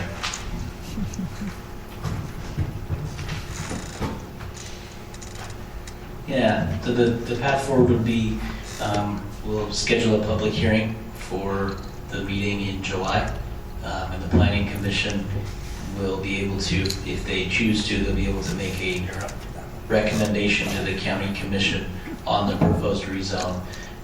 Typically, they will make a recommendation, but they also might table it. But ideally, for you as the applicant, you would want them to make either positive or negative recommendations so that it can go to the County Commission. We would, as staff, have to figure out if we would want some kind of development agreement. I think we probably will, so we'll have to put that together. And then after that, it'll go to the County Commission, usually within a few months. And I'm not facing Jim, so this is kind of weird. But does that answer your question, Mr. Flint? Yeah, sounds like the main thing. Yeah, and I mean, yeah, that hopefully they normally meet. You should be able to meet with them hopefully before our next meeting. So reach out to Roger Heslop or Lance Peterson. I'm trying to think who else is on that board, but I think Katie Toon, Kathy Bernew, and there's someone else. I can't remember. Is it Lance Peterson down on 2550? Yep. Okay. Anything else? El Blair is nice too. I will. I'll tell him. All right, next item on our agenda is going to be work session item number 2, ZTA 2023-04. Consideration of a county-initiated ordinance to implement waterwise landscaping regulations that align with the Weaver Basin Water Conservancy District Flip Your Strip turf removal incentive. Now's the time everybody leaves. Already got it down.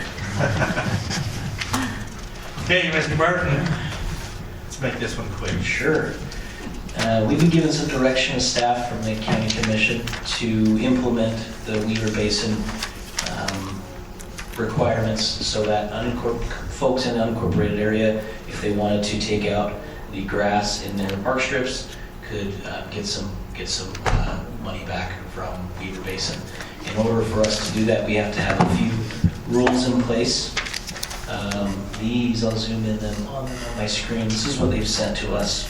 2 rules. One of them, no more than 35% of the front and side yard landscaped area in new residential development can be lawn. And 2, we have to restrict the placement of lawn and parking strips and areas with widths of less than 8 feet. And this would be for new development moving forward. So for subdivisions, and for any commercial and industrial projects. What we put together is just kind of a draft ordinance that basically does this. Now, I'll point out 108.712, that's the new language that obviously that would normally fall below this section, these sections that I'm referencing, but I just put it at the top so you could have it to reference up there. So what we've done is we've got a proposed new section that says the following waterwise landscaping standards apply to all development, including commercial, manufacturing, and residential projects. And it basically is what Weaver Basin's requiring. No more than 35% of the front and side yard of a lot or parcel, and this is a little bit more restrictive than Weaver Basin, and no more than 2,000 square feet of the entire lot or parcel may be irrigated turf grass. Kind of just threw that number out there thinking 2,000 square feet is probably enough to have a small lawn, but it's also a good number for conserving water, if you like. I don't know. Dogs and cats can pee in the bushes just like they can on the lawn, so that's plenty. And then B, we're saying park strip irrigated turf grass is prohibited in a park strip and in lawn, or yard areas with less than 8 feet in width. So if you've got a building, maybe a garage that's 5 feet to the property line, you wouldn't be able to put, I don't know why anybody would, but you wouldn't be able to put grass in that area. And then what we did is went through the design review requirements as well as the landscaping requirements in our ordinances. And in this case, we're referencing that new section that says you're only allowed so much area that can be irrigated turf grass. And let's see, as we move down, we're saying sites shall have a minimum of 20% of the total lot area landscaped. Previously it said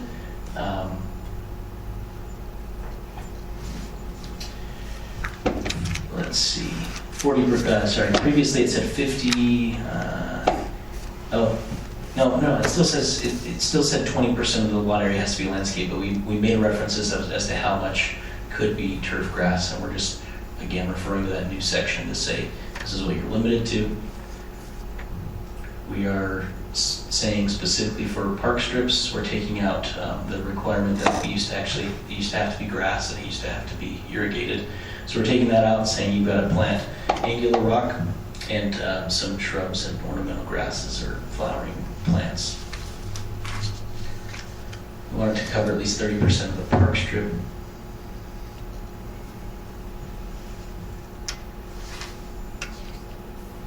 This specific section, and again, these apply to multifamily in the specific section we're looking at. It applies to multifamily projects, commercial and industrial projects.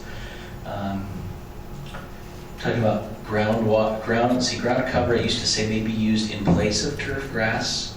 And what we're thinking, just because that kind of sounded, it didn't quite sound right. I can't really explain why, but we think it should say ground cover may be used to meet landscaping area requirements, provided it is planted densely enough that it will grow reasonably full.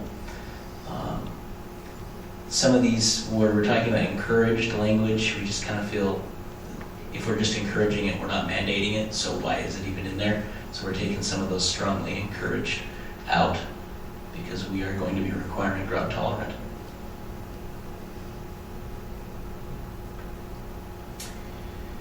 Okay, when we're talking about, this is a little bit different from a park strip and a commercial or industrial project. When you've got landscaping between parking and a street, it used to require turf grass, and we want to make sure that that's not allowed anymore. So we're taking that out.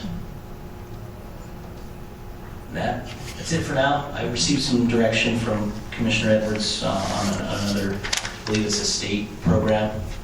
It's still done through Weaver Basin. Okay. It's no different than Flip Your Strip. It's just adding in there's the Flip Your Strip program, and then there's the landscape incentive program. It's a landscape incentive program, so you could do full yard removals if you wanted. It pays $2.50 a square foot. There's been quite a bit of interest at the water district because they have to come in, and that's the first step, is they have to get water bills and stuff. But if it's not a participating agency or city or county, they're not eligible to do it. So right now, unincorporated Weber County is not eligible to do it. It would just, same with flip your strip. I mean, once you become a participating deal, then, you're on board with it. So I think a lot of the requirements we're changing in this ordinance is no different than it meets the flip your strip requirements and the landscape incentive. It's just another kind of tool in the coffers for water conservation. So I think it'll be a great opportunity. We'll come back to you in a public hearing probably next month and go over this in more detail. And I believe that other program you were referring to has a little slightly different, maybe more strict requirements based on your actual yard. And we can implement those or at least show you what that would look like in our code. So Perfect. Okay, Commissioners? Anything else? Couple issues. So I think the 2,000 is too restrictive. I think I'd go up on that. Just for perspective, like the frontage right now, and I know this is for just new developments, but 80 to 100 feet is the typical property width. That means you've got 20 feet of yard, like the depth if you do it the whole width. I know you could do it smaller, but I just think proportionately it's a little restrictive. So 35% of the yard, I think, would be restrictive enough and be proportionate to the building. And you can do other things. The problem is the more we restrict lawn, we might end up in weed garden territory because lawn is easy to maintain. We want to preserve water. I don't know. So think about a balance there. But then the one that I think could be reduced for water, 30% says 30% of the park strip area covered by plants and trees. That to me seems a little bit excessive. A concern, it says it has to be angular rock, but anyone who's planted plants in rock knows that the rock burns out the plants, and so you just end up with dead plants in rock. So generally you have to have rock, and then you have to have dirt around each planted item so that it doesn't get burned up. Now these are drought resistant, so hopefully some will do better, but I've even seen those grasses that are supposed to handle the heat just get fried by the rock around them. And so some people have done like different colors of rock to kind of mix it up, or giant rocks. So I think if we're conserving water and we're requiring lots of plants to be planted, I'm afraid people are just going to overwater the park strip still. And I don't know how to solve that, just a concern. I've seen some really nice looking, like only rock landscaping. That's it's kind of right. hard to do, Yep. but yeah, it could be done. And you're right, the different color of it and the pattern, you can make it look pretty nice. There's a gecko on Comby Road. Yes, yeah, it's cool. I like It that. actually looks really awesome. My kids are always like, gecko.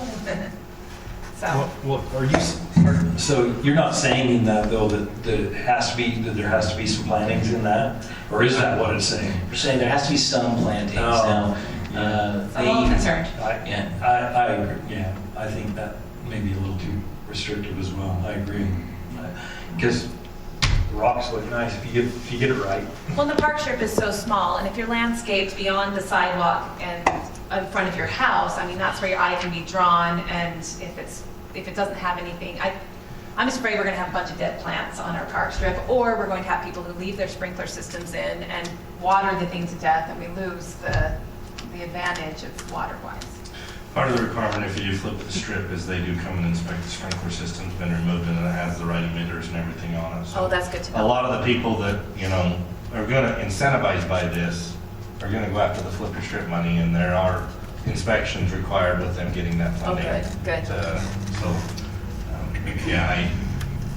I would hope that, if they get the funding, they'd have to make sure it's all torn out, and special, they want to see the actual emitter heads and stuff Well, like I that. see a lot of people putting trees, like rocks and then a tree, and I'm like, why? Why are you putting a tree there? Put it in your yard.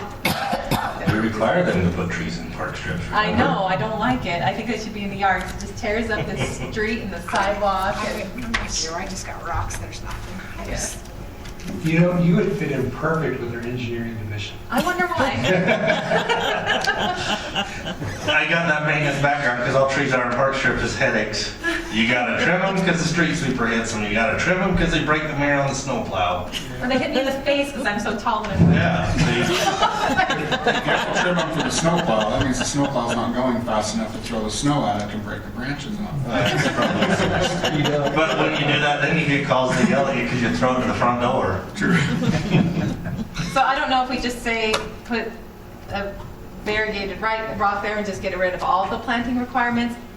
But when you're 6-inch angular rock is a good looking rock. Yeah, if anyone's curious, the county building up where the parking lot is has 6-inch angular rock, kind of along that area between the sidewalk and the parking. But you're right, it probably would be hard to plant something. But we're not allowing any smaller, like the 3-inch, because I've seen 3-inch rock. If you vary the sizes of the rock, then I've seen that look really good. I mean, we don't really want gravel, but Yeah, we could do 3-inch. 6 inches is quite big. Yeah, usually 4 inches and above is better because it doesn't collect as much sediment in those areas. Yeah. Whereas a smaller, you collect a lot of sediment. True. And create some problems. So. And then it's heavy, so you can blow it off. You can't blow off the small ones. Yeah. Less likely for a kid to pick it up and chuck it in the car. That's still gonna happen. Still happens. Not as much a bigger dent now. Smaller ones, yeah. When people clean up after their dogs, those rocks are more of a mess too. Let's not talk about it. All right, anybody got anything else? I have one quick, not question, just friendly statement. We keep telling the public that we want to hear their input and that we want them to be part of the planning process. I just think that if somebody does, a citizen does give us some comments, even at the work session, then maybe we ought to just hear that out so that it could help us with whatever we're trying to plan. I think we keep saying that every time. We're like, well, it's too late for you to say it now. If we're going to hear them early, or if they are going to provide us with the statement early, we should consider it. That's it. So. Okay. With that, I'll entertain a motion to adjourn. Motion. Second. Second. Thank you. All in favor? Aye. Next month. The whole thing? The first thing. When is next month's work session? July 11th, I think. I don't think we're having one because I think it would normally fall on the 4th. Oh, yeah, I'm not going to work it. It's just a regular meeting, right? I think we might have moved it to the 11th and then had a meeting on the 18th, which is the 3rd. June, do you have a calendar over there? That's what I remember too. That's what I'm remembering. And when is the APA meeting in September? 28th to The 29th. conference? The It 20th. is the 21st and 22nd. No, I think it's the 28th and 28th and 29th. 29th. It is the 28th and 29th. I do Yeah, know the that. next meeting is scheduled for July 11th. I will not be here. Is there only one, June? Yeah, we only have one in July. We have 2 holidays that are kind of interfering. I will not be here as well, Director Grover. Okay. So Andrew's in charge. Perfect. I also need to have on this, just so you know. And it looks fabulous. I know, I had to. Good job, Jane. No, she's not. I'm just saying, mine's only a half time, so it's great. Well, our neighbors have some really cool stuff to it, and our neighbor has some lower I might make it. Well, that's what I want. 24 hours a day. He's the kindest man. See ya. He's so nice. I mean, mine are like this. I mean, they're not like the ones that scatter all over, right? It's great. Yeah. Yeah, we need to do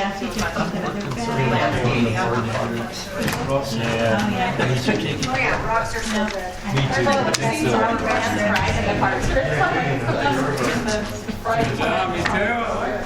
Yeah, it was good. June, do you want these envelopes from these guys? I will take your envelopes, yes.